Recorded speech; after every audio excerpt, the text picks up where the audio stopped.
볼 말씀은 고린도전서 5장 1절에서 5절까지의 말씀이 되겠습니다. 고린도전서 5장 1절부터 신약성경 268면 5절까지 제가 읽겠습니다.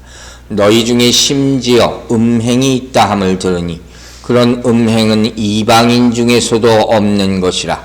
누가 그의 아버지의 아내를 취하였다 하는도다. 그리하고도 너희가 오히려 교만하여져서 어찌하여 통한히 여기지 아니하고 그 일 행한 자를 너희 중에서 쫓아내지 아니하였느냐. 내가 실로 몸으로는 떠나 있으나 영으로는 함께 있어서 거기 있는 것 같이 이런 일을 행한 자를 이미 판단하였노라. 주 예수의 이름으로 너희가 내 영과 함께 모여서 우리 주 예수의 능력으로 이런 자를 사탄에게 내주었으니 이는 육신은 멸하고 영은 주 예수의 날에 구원을 받게 하려 함이라. 아멘. 자, 오늘부터 우리가 다룰 내용은 무엇이냐? 바로 고린도 교회의 음행의 문제, 성적 타락이죠. 그리고 거기에 따른 치리의 문제예요. 참 다루기 쉽지 않은 그런 내용이 나옵니다. 실제로 이 일이 고린도 교회 당시 있었던 그런 일이에요. 그래서 바울 사도가 이 얘기를 들었죠. 그래서 이 사건에 대해서 다시 한번 얘기를 하는 것이에요. 그리고 이 사건에 대해서 고린도 교회가 취해야 될 태도를 말합니다. 계속해서 그러면서 교회가 이때 어떤 일을 해야 되냐, 그 의무를 얘기하죠. 그리고 그렇게 해야 하는 이유까지 설명을 해줍니다. 아주 실질적인, 그러나 또 나중에 가면 조금 어렵고 또 의아해할 수 있는 내용들도 이 안에 담겨져 있다는 것이에요. 자, 1절부터 다시 보겠습니다. 너희 중에 심지어 음행이 있다 함을 들으니 그런 음행은 이방인 중에서도 없는 것이라. 누가 그 아버지의 아내를 취하였다 하는도다. 본문은 고린도 교회의 수많은 문제 가운데서도 정말로 수치스러운 문제죠. 성적인 타락에 대한 문제를 수면 위로 끌어올리는 거예요. 여기서부터 좀 충격적인 얘기들이 많이 나옵니다. 먼저 이러한 얘기를 할 때 우리가 고린도라는 곳의 배경을 생각을 해봐야 돼요. 그 고린도라는 이 도시의 영향이 컸다 말할 수 있겠죠. 우리가 전에 말했다시피 고린도에는 수많은 신전들이 있어요. 우상 섬기는 것. 근데 옛날 이방인들이 우상 섬기는 데에서는 항상 뭐가 따랐다고 그랬어요? 종교적인 매춘 행위가 따랐단 말이에요. 그래서 성행위를 하는 거예요. 이 고린도 교회, 특히 고린도라는 도시에 이런 것이 특별히 많았어요. 그래서 어떤 철학자는 뭐라고까지 말하냐면 간통한다 하는 그런 의미를 뭐라고까지 풀어 얘기하느냐. 고린도인처럼 행한다. 그 정도면 알겠죠. 아주 그런 성적 타락의 대명사같이 된 것이 바로 고린도 교회. 또 고린도 교회의 처녀들을 다 창녀같이 불렀어. 이런 문헌이 남아있을 정도로 이 타락한 도시가 바로 고린도라는 도시였다는 거예요. 근데 문제는 뭐예요? 이 나쁜 영향이 어디에 들어왔어요? 교회 안에까지 파급됐다. 이게 안타까운 거죠. 성적으로 이 문란한 것이 교회 안에 들어와 버렸어요. 여러분 어떻게 생각하세요? 교회 생명은 뭡니까? 가장 기본적인 것, 거룩함이죠. 성전에서 얘기할 때도 가장 많이 얘기하는 게 거룩이에요. 근데 이 거룩을 생명처럼 여기는 교회 안에 이런 일이 벌어졌다는 거예요. 정말 입에 담기 부끄러울 정도의 음행이 교회 안에서 나타납니다. 우리가 많이 얘기하잖아요. 예수 그리스도의 몸이다 하는 거예요. 이 몸이 음행으로 말미암아 더럽혀졌다. 이렇게 지금 바울이 얘기하고 있는 거예요.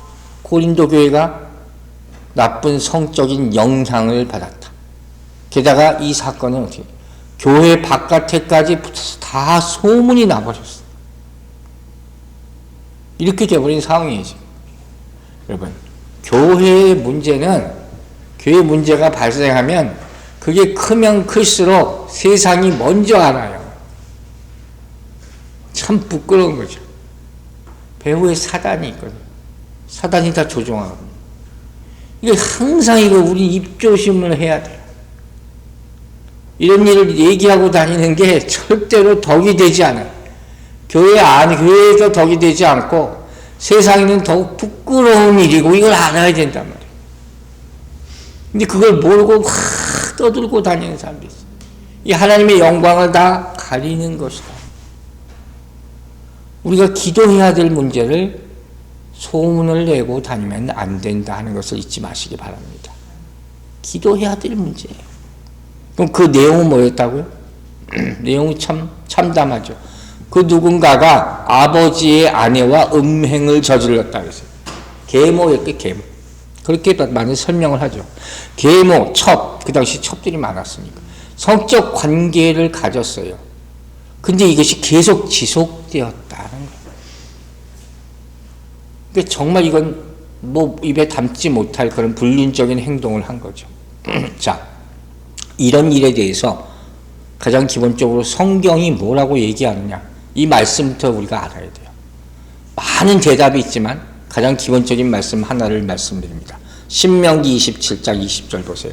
그의 아버지의 아내와 동침하는 자는 그의 아버지의 하체를 드러냈으니 저주를 받을 것이라 할 것이요 모든 백성은 아멘 할지니라.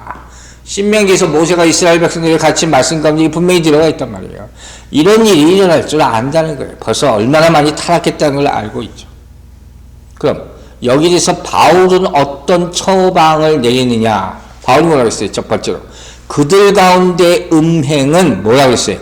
이방인에게도 찾아볼 수 없는 그런 끔찍하고 부도덕한 것이었다.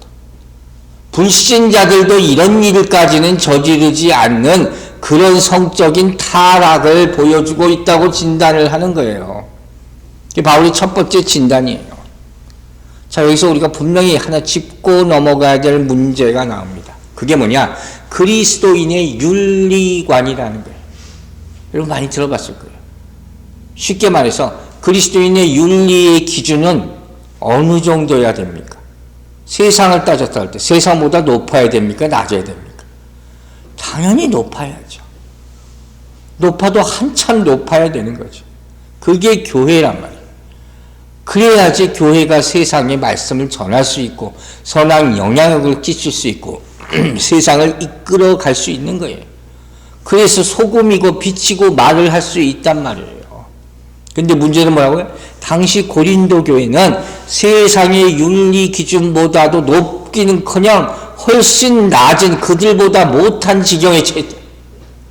그래서 요새 말하는 것처럼 세상이 오히려 교회를 걱정할 정도가 되고 있었다, 조롱받고 있었다 하는 것이에요. 안타깝죠. 어떤 사람은 이런 문제가 닥치면 이렇게 변명 아닌 변명을 합니다.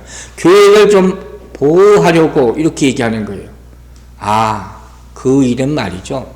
아마도 이전에 교회에 나오기 전에 나쁜 습성을 아직도 버리지 못한 사람들 때문에 일어난 것일 겁니다. 그럴 수 있죠. 아직 이 사람들 하나님 제대로 알지 못하는 것이고 교회가 정해놓은 윤리 기준이라는 게 있잖아요. 그걸 전혀 거기서 훨씬 벗어나는 정말로 우리가 상상할 수 없는 그런 나쁜 짓을 저지르고 살았던 사람이 있을 수 있잖아요. 우리 예수 믿기 전에는 별별 다 저지르고 살았어요. 뭐라고 그럴 거 없다는 거예요.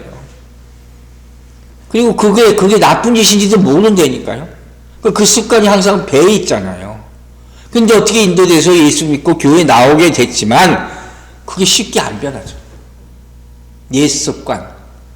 그러다 보니 그게 나쁜 일인지 모르고 저지른 것 아닙니까? 여러분 그럴 수 있어요. 그래서 보면 교회에 나온 지 얼마 안 돼서 말씀을 배우다 보면 목사님들한테 와서 이런 얘기를 해요. 목사님 몰랐습니다. 참 많아요. 너무 감사하죠. 모르고 하는 거니까 용서받을 수 있는 거죠. 알고 계속 저지르면 그게 문제라 하는 거예요. 또 오늘날 문제는 뭐예요?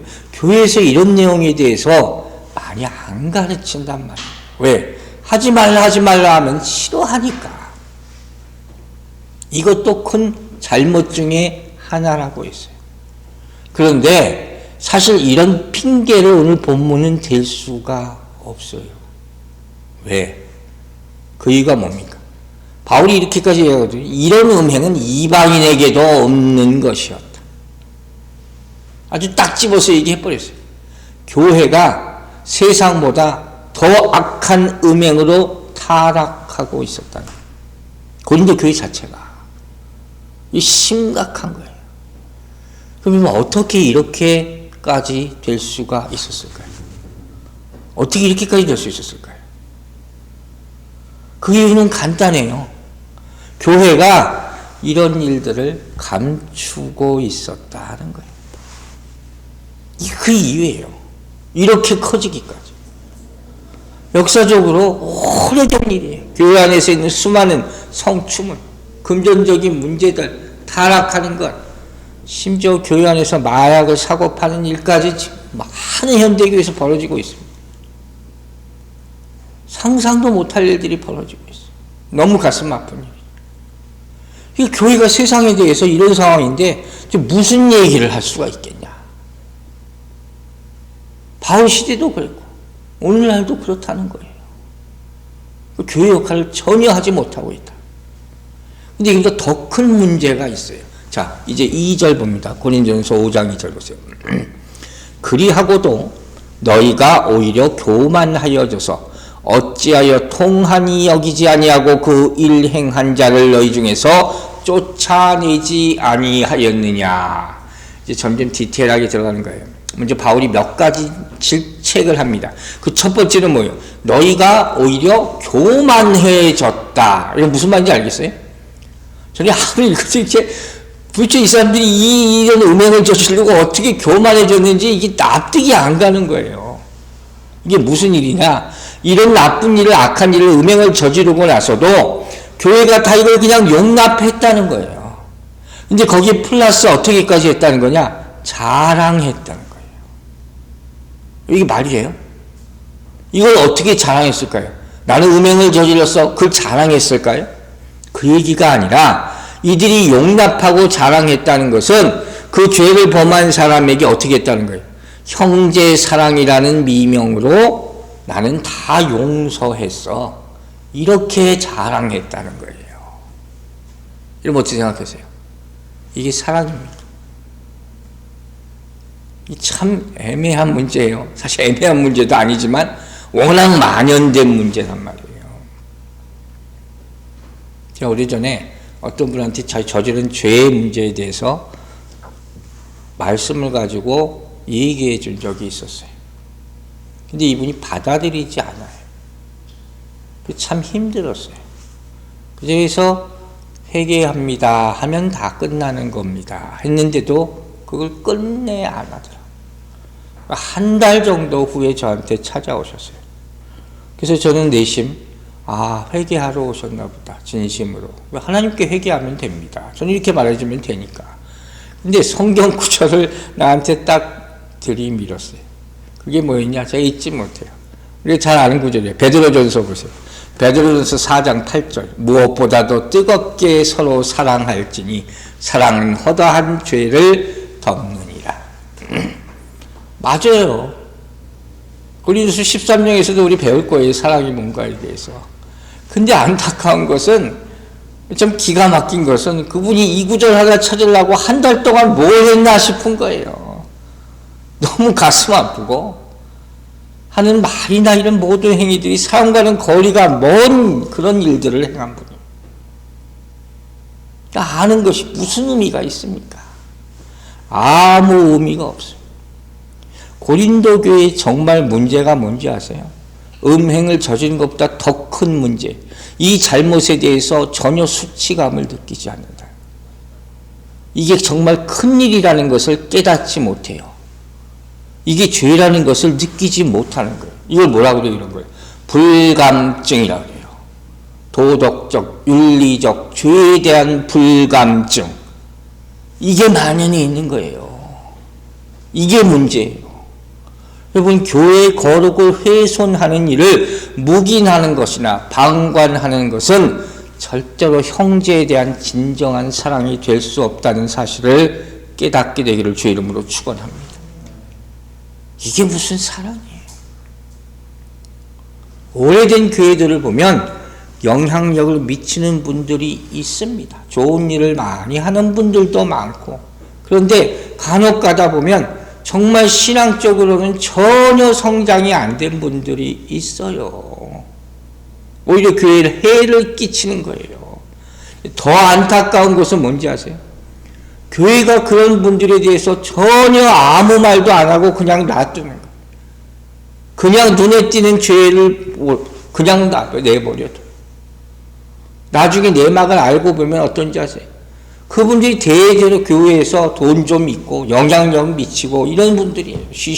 다 쉬쉬하는 거예요. 너무 가슴 아픈 일이죠. 나중에 그 얘기를 알게 되면 정말 기가 막히다. 그러니까 어떻게까지 이렇게까지 됐습니까? 자기들이 이런 나쁜 일을 저질러 놓고 그것을 합리화하기 위해서 어떻게 해요? 죄의 속성, 사단의 속성입니까? 자꾸 자기 세력을 만들어요. 근데 이렇게 하는 방법이 참 교활하다. 수단 방법을 가리지 않고 그렇게 사람들을 고용하듯이 자기 편을 만드는 거예요. 간이라도 다 빼줄 듯이 잘해요. 돈도 막 빌려주고 어려운 일 있으면 정말 많이 찾아다니고, 목사도 그렇게 못합니다. 그런 일을 하고 다닌단 말이에요. 그런데 그 내막에 아주 무서운 내용이 숨겨져 있어요. 그런데 연관되면 어떻게 돼요? 잘못하면 거기 관계에 빠지게 돼요. 올무에 붙잡히게 되는 거예요. 그래서 꼼짝 못하게 되는 거예요. 그래서 나쁜 일을 저질러도 거기에 대해서 한마디 말을 할 수가 없게 돼요.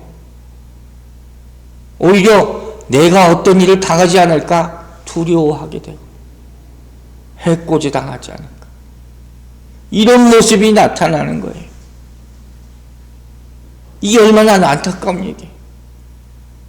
그러니까 다 이런 거예요. 너무 많이 봤어요. 사회적인 체면 때문에, 인간적인 관계 때문에 그냥 다 모른 척하고 있는 거예요. 고린도 교회가 이랬어요. 바울파, 아볼로파 다 이래서 생긴 거란 말이에요. 바울은 이걸 너무 잘 알죠. 그렇죠? 그렇게 해서 그 결과 두 번째 바울이 질책한 이유가 뭡니까? 바로 그 다음에 나오는 말이에요. 어찌하여 통한히 여기지 아니하느냐. 여러분, 죄에 대해서 애통해 하지 않는 문제는 큽니다. 죄에 대해서 우리는 슬퍼할 줄 알아야 합니다. 아멘입니까? 정말 그래야 되는 거예요. 왜 이렇게 됐을까요? 타락으로 인한 거예요. 근본적으로. 그래서 어떻게 돼요? 분별력이 상실됩니다. 이게 진짜 얼마나 심각한지를 몰라요.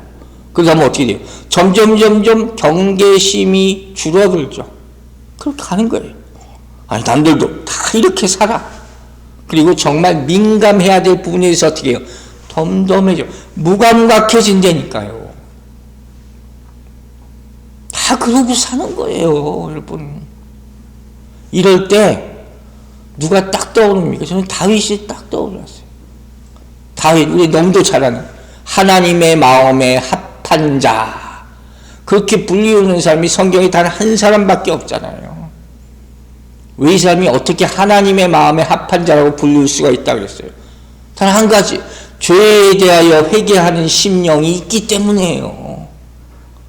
다윗도 우리와 똑같이 죄를 계속 저질러요. 그래야 정말 가슴을 찢는 회개를 하는 사람이잖아요. 이 시편 51편의 그 내용이 계속 나옵니다. 우리가 죄질 때마다 시편 51편을 봐야 돼요. 51편 3절 보세요. 물은 나는 내 죄가를 아오니 내 죄가 항상 내 앞에 있나이다. 우리가 매일마다 고백하는 거야. 항상 내 죄가 있다니까. 이 죄는 그리고 우리가 어떻게 할 수 없는 거라고 했어요. 5절 보세요. 내가 죄악 중에 출생하였으며 어머니가 죄 중에서 나를 잉태하였나이다. 이건 내가 어떻게 할 수 없는 문제입니다. 왜? 죄 가운데 내가 태어났으니까. 죽을 때까지 가는 문제란 말이에요. 그러나 방법은 있잖아요. 성경이. 그래서 길이잖아요. 뭐예요? 회개하는 심령이죠. 그런데 애통하는, 죄에 대해서 애통하는 마음이 없으면 회개가 안 된단 말이에요.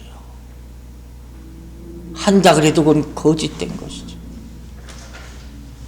죄에 대하여 애통하는 마음이 있어야지 진정한 회개가 나올 수 있다는 거예요. 지금 이 얘기를 하는 거예요. 즉 죄에 대해서 민감하지 않은 개인과 교회는 이미 가장 중요한 교회, 성전의 요소 뭐예요? 거룩을 잃어버린 거예요. 그건 교회가 아닌 거예요. 요한일서에서 요한 사도가 이렇게 얘기합니다. 요한일서 3장 8절 보세요. 죄를 짓는 자는 마귀에게 속하나니, 벌써 속했어요. 마귀는 처음부터 범죄합니다. 뭐 좀 비스무리한 일을 하다가 하는 게 아니에요. 하나님의 아들이 나타나신 것을 마귀를 멸하려 하심이라. 믿습니까? 이 일을 우리 예수 믿으면 내 죄 문제가 가장 먼저 나타나야 된다 그랬잖아요. 이거 없이 그냥 윤리 도덕적으로 조금 나아지는 게 예수 믿는 게 아니란 말이에요. 이걸 급히 깨달아야 된다는 거예요. 옛날에 목사님들 하시는 예화에는 이런 얘기 참 많았어요. 저 기억나는 오래된 예화 하나 있어요. 어떤 목사님한테 어떤 성도 부모가 와서 막 눈물을 흘리면서 간청을 했다는 거예요. 목사님, 기도 좀 해주세요. 무슨 기도요? 우리 자식이 속을 너무 썩입니다. 어떻게 해서 기도를 해주면 될까요? 얘가 죽지 않을 정도로 병에 좀 걸렸으면 좋겠습니다. 그래서 깨닫게 좀 해달라. 그렇게 기도 부탁을 했다는 거예요. 오죽하면 그러겠어요. 오죽하면. 그 부모의 마음이 얼마나 가슴 아파. 옛날 어르신들이 그런 얘기 했어요. 다리 몽둥이 부러뜨린다. 다리 몽둥이 분질러 버린다 그랬나? 하여튼 그런 얘기 많이 썼어요. 왜 그런 얘기 하는지 아시죠? 다리가 부러져야지 밖에 못 돌아다니니까. 밖에 마음대로 돌아다니다가 사고 치면 더 큰 문제가 되니까. 그죠? 성경에 그 예가 딱 나오잖아요. 그럼 누굽니까? 다리 몽둥이 부러진 사람. 야곱이요. 환자뼈를 쳐서 부러뜨리잖아요. 그 자기 멋대로 까불고 돌아다니니까 하나님이. 틀린 말이 하나도 없다. 여러분 지금부터 잘 들으셔야 되는 말이 있어요. 교회는 누가 옵니까 여러분? 죄인들이 오는 곳이에요. 우린 다 죄인이에요. 그러나 그것으로 끝나는 게 아니었죠. 뭡니까? 죄인으로 왔지만 여기 와서 변해야 될 줄로 믿습니다. 새 사람이 되려고 오는 것이 교회예요. 그냥 평생 죄인으로 머무르려면 뭐하러 교회 와서 있습니까? 그냥 나가서 놀면 되지. 고린도 교회 모습이 딱 그거예요. 어떤 건지 아세요? 죄를 감추고 면죄부를 받으러 교회에 나와요. 가톨릭 교회가 타락한 거예요. 그래서 그 면죄부 팔아먹었잖아요. 그걸 숨기고 감출 수가 없는 거예요. 절대로 감출 수가 없는 거예요. 하나님 다 아시니까. 이민교회 그런 너무 많아요. 그럴 필요가 없는데 교회가 그러려 나오는 것이 아닌데 여러분들이나 저나 우리가 무슨 천사입니까? 우리가 다 깨끗합니까? 우리 안에는 다 죄의 불씨라는 게 있어요. 맞죠? 죄의 불씨가 뭔지 알죠? 이 불씨가 있으면 언젠가는 죄라는 것과 딱 만남이 되잖아요. 그거 어떻게 돼? 확 다시 타올라요. 이게 문제인 거예요. 이게 무서운 거예요. 교회 갈등과 문제가 어디서부터 생기는지 아시죠? 우리가 다 죄인이기 때문에 생기는 거죠. 다 문제가 있으니까, 다 연약하니까, 다 실패한 인생들이니까, 다 윤리 도덕적으로 완전하지 못하니까, 상처받은 인생들이니까. 그런 사람들이 다 모여 있으니까 문제가 생길 수밖에 없는 거예요. 그걸 가지고 주님이 뭐라고 하지 않아요. 문제는 뭡니까? 교회 안에 들어왔으면 이런 죄의 문제와 싸워서 이기라는 거잖아요. 이게 중요한 거죠. 이기지 못하면 어떤 일이 벌어져요? 그 죄가 다 퍼져버려요. 바이러스. 똑같은 거예요, 요새 이거. 더 감염이 돼버린단 말이에요. 그럼 어떻게 돼요? 모르던 죄까지 다 함께 져버려요. 그 교회가 이 죄라는 바이러스에 감염이 되면 영혼을 살리는 그런 곳이 되지 않고 오히려 멀쩡한 사람을 감염시키는 죄라는 병을 얻게 만드는 그런 곳이 되어버리게 만들어요. 여러분 병원 감염이라는 거 많은지 아시죠? 병원이 청결하지 못하면 치료받으러 진찰받으러 갔다가 오히려 병 걸려오는 사람들 많아요. 이 심각하다고요. 싸워 이겨야 된다 하는 거예요. 근데 그렇지 못했어. 이게 바로 고린도 교회였다는 거예요. 겉으로 보기엔 멀쩡하죠. 자랑할 것 많은, 은사 많은, 정말 엘리트들이 많이 모인 곳. 이것이 고린도 교회였는데 문제는 그 안에서 죄라는 바이러스가 퍼져나가고 있는데 아무도 그걸 느끼지 못하고 아무도 말하지 않고 속으로만 서로 정죄만 하고 있어. 이 교회 모습이에요. 정말 하나님 아파하실 그런 모습이에요. 기독교의 사랑, 교회의 사랑이라는 걸, 성경이 말하는 사랑인 걸 너무 잘못 가리키고 있어요. 교회 안에서 참사랑이 뭔지 아세요? 죄를 버릴 때 형제 자매로 받아들여 주는 것이에요. 이게 참사랑인 줄로 깨닫고 믿으시기 바랍니다. 그래서 서약하고 세례받고 성찬에 참여하게 되는 거예요. 그때부터 교회인이라고 부름받는 거예요. 교회는 모든 것이 다 허락합니다. 이런 방종이 어디 있습니까? 그게 아니란 말이에요. 죄에 대해 말하지 않는 교회는 그 의무를 상실한 것이라고 성경이 분명히 얘기하고 있어요. 우리가 산상수훈에서 뭐라고 합니까? 마태복음 5장에서 애통하는 자가 복이 있다 그러죠. 죄에 대해서 애통하는 자가 복이 있다는 거예요. 그러면 여러분 항상 죄에 대해서 민감하게 되기를 바랍니다. 항상 죄와 싸울 자세를 가지고 준비해서 이기게 되기를 주의 이름으로 축원합니다. 이건 뭐 재론의 여지가 없는 거예요. 자, 이와 같은 말씀을 보면서 우리가 고린도 교회의 상황을 지금 어떤 모습인지 다시 한번 돌아볼 필요가 있어요. 몇 가지로. 첫 번째는 뭐냐? 지금 바울 사도가 얘기하는 것은 오늘 본문에 나오잖아요. 계속 교만에 대한 말이 지금 1장부터 계속 나온단 말이에요. 이 교만이라는 게 멈추지 않고 점점 심해지고 있다는 거예요. 이게 너무 안타깝죠. 계속 나올 겁니다. 두 번째, 지금 이 고린도 교회에 나쁜 짓을 저지르는 사람들의 자랑은 어디부터 나온 거라고 했어요? 세상의 지혜로부터 나온 거라고 했잖아요. 그 세상의 지혜가 이제 신앙을 완전히 다 망쳐버리고 있는 거예요. 그래서 우리는 이 사람들이 지금 어떻게 생각하냐면 우리는 이미 예수 믿고 구원받지 않았냐, 영적으로 구원받은 거 아니냐. 그러니까 육적으로 좀 잘못해도 이거는 도저히 안 문제도 아니다, 이렇게 생각했다니까요. 그 완전히 지금 착각하고 있는 거예요. 이런 생각들이 당시 교회에 엄청 만연했다. 영은 영이고 육은 육이다.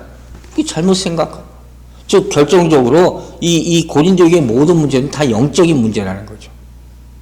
세 번째, 이러한 죄가 계속 진행형이라 하는 거예요. 한 번에 그치는 것이 아니라 계속 이 죄를 저지르고 있다. 그리고 안타까운 것은 뭐라고요? 교회가 이 문제에 대해서 회피하고 있다. 언급을 안 해요. 그냥 덮자 하는 거예요. 그냥 좋은 게 좋은 거 아니야. 뭐 시끄럽게 그렇게 만들려고 하는. 제가 이런 얘기를 들었기 때문에 너무 가슴 아픈 거예요. 그럼 이런 얘기를 안 하면 목사는 무슨 얘기를 합니까? 뭐 은혜라는 건 부도덕한 일을 하는 거에 대해서 눈 감고 가만히 두라는 게 아니에요. 절대로 그런 것이 아니에요. 그럼 어떻게 해야 되느냐? 바울 사도가 쭉 얘기를 해줍니다. 그 가운데 참 가슴 아픈 문제들이 지금부터 나오는 거예요. 자, 뭐라 하겠습니까? 그 일 행한 자를 너희 중에서 쫓아내지 아니하였느냐. 여기서부터 소위 말하는 교회의 7위, 권징의 문제. 고린도 교회에서 바울 사도가 직접 얘기한 건 뭡니까? 출교에 관한 얘기예요. 이 말씀이 나오는 거예요. 다음 주에 본격적으로 이 얘기를 합니다. 옛 교회에는 이런 것들이 있었어요. 예배와 성례와 권징. 이게 개혁교회의 가장 중요한 3대 핵심이에요. 요새 이게 싹 없어져 버렸죠. 자, 그 전에 우리가 알아야 될 사실이 있어요. 먼저 이 말이 지금 바울의 책망이 누구에게 하는 거냐는 거예요. 그걸 알아야 돼요. 누구에게 하는 겁니까? 이 음행을 저지른 자에게가 아니에요. 고린도 교회 전체에게 하는 말씀이에요. 우린 말씀 항상 이렇게 말해야 돼요. 아무리 집사에게 그 목사님 나랑 콕 집어서 그게 아니란 말이에요. 자, 보세요. 갈라디아서 6장 1절과 2절. 형제들아, 사람이 만일 무슨 범죄한 일이 드러나거든 신령한 너희는 온유한 심정으로 그러한 자를 바로잡고 너 자신을 살펴보아 너도 시험을 받을까 두려워하라. 아멘이죠? 나도 돌아보고 또 가만히 놔두면 안 된다. 그 다음에 뭐라고 했어요? 너희가 짐을 서로 지라. 이건 너희 모두의 문제다. 그리하여 그리스도의 복을 성취하라. 저는 이거 은혜 받았어요. 너희가 짐을 서로 지라. 바울은 이 고린도교의 음행의 문제를 한 개인 몇몇 사람의 문제를 보지 않아요. 즉 죄를 저지른 사람에 대해서 그 사람에 대해서 막 뭐라고 정죄하는 게 아니라 교회 전체를 책망하고 있는 거예요. 왜 이거 가만히 뒀냐는 거예요. 이렇게 되기까지. 이렇게 소문이 다 나기까지 왜 교회가 그냥 입 다물고 있었냐. 뭔가 조치를 취해야 될 거 아니에요. 교회 리더십들이 뭐 했냐 하는 거예요. 여러분 이게 교회 참 미묘한 문제입니다. 왜? 거의 모든 교회가 이런 문제가 있기 때문에 분명히 있어요, 여러분. 그런데 안타까운 겁니다. 다 서로가 모른 채 하는 상황이 되었다. 이럴 때 어떻게 돼요? 보면 안타깝고 나쁜 짓은 알아요. 그러나 결국 어떻게 합니까? 대부분. 아유, 그냥 내 신앙이나 지켜야지. 이것도 죄예요. 하나님 앞에서. 여러분이 생각하는 것만이 죄가 아니란 말이에요. 자, 여러분에게 질문을 할게요. 만일 여러분한테 우리 교회에 이런 일이 생겼다. 그러면 어떻게 할 겁니까? 몇 가지 생각할 수 있어요. 첫 번째는 공론화하는 것이죠. 또 하나는 가만히 개인에게 찾아가서 물어보고 듣고 훈계를 하던가 가르치던가. 세 번째는 모른 척 하던가. 여러분 뭐가 맞을 것 같아요? 자, 답을 제가 드릴게요. 바울의 답은 간단해요. 1, 2, 3 다 아니에요. 뭡니까? 교회는 연대적인 책임을 져야 됩니다. 왜? 교회는 왜 그럴까요? 한 몸이기 때문이다. 이게 답이에요. 한 몸이기 때문에. 교회는 좋은 일이 있을 때 성령 받고 능력 받고 은사 받을 때만 한 몸이 아니에요. 하나님으로부터 혼날 때도 한 몸이에요. 이걸 잊지 마세요. 간혹가다 이런 거 물어보는 분이 있어요. 내가 이 땅에 살면서 크게 잘못한 것도 없어. 선하게 산다고 살았어. 근데 왜 이렇게 내 인생은 힘들고 어려운 일이 많이 일어납니까? 그 이유 중에 하나가 뭔지 아세요? 우린 다 같은 책임을 지는 거예요. 하나님 아래 한 백성이에요. 좋을 때만 한 백성이 아니에요. 고난도 함께 당한다. 믿으십니까? 이걸 인정할 수가 있어야 돼요. 죄를 지은 사람만 다 놓고 네가 잘못해서 이렇게 교회가 된 거야. 이래서는 안 된다는 거예요. 정죄하지 말고 비방하지 말아야 된다는 거예요. 이게 무슨 의식이 있어야 되겠어요, 이게. 우리가 많이 아는 거예요. 여러분은 교회에 뭐예요? 지체라. 배웠잖아요. 지체라는 의식이에요. 다 한 부분이에요. 다 브랜치란 말이에요. 이게 철두철미하게 있어야지 고난도 함께하고 기쁨도 함께하는 거예요. 책망도 함께 들을 수 있다 하는 거예요. 아프면서도 감사한 거죠. 그래야지 교회니까. 나중에 가면요, 이제 다음 주에 얘기 들을 거예요. 쫓아내라 그랬어요. 쫓아내라. 참 바울 대단하다. 그죠? 왜 이렇게까지 해야 됩니까? 답은 간단해요. 공동체의 거룩을 지키기 위해서. 이거예요. 공동체의 거룩함을 지키기 위해서 쫓아내라고 분명히 성경이 얘기합니다. 여러분, 우리가 에베소서에서 에베소서 번째 배운 걸 너무 감사하게 생각해요. 에베소서 정말 중요합니다. 에베소서 외우기를 힘쓰라고 제가 여러 차례 얘기합니다. 자, 교회 하나 되면서 설명을 하죠, 바울 사도가. 그런데 그 몸에, 예수 그리스도의 몸의 일부가 썩으면 어떻게 해야 돼요? 이거 어떻게 해야 됩니까? 컷해야 돼요. 잘라내라 그랬어요. 분명히 그렇게 얘기합니다. 그런데 이런 의문이 생긴단 말이에요. 아니, 형제 자매인데요. 같은 형제 자매인데요. 품에 안아야죠. 잘라내면 됩니까? 여러분 어떻게 할 겁니까? 이거 기록에 쓰는 거예요. 뭐가 더 중요한 거예요? 성경에 하라는 대로 우리는 하면 되는 거예요, 그냥.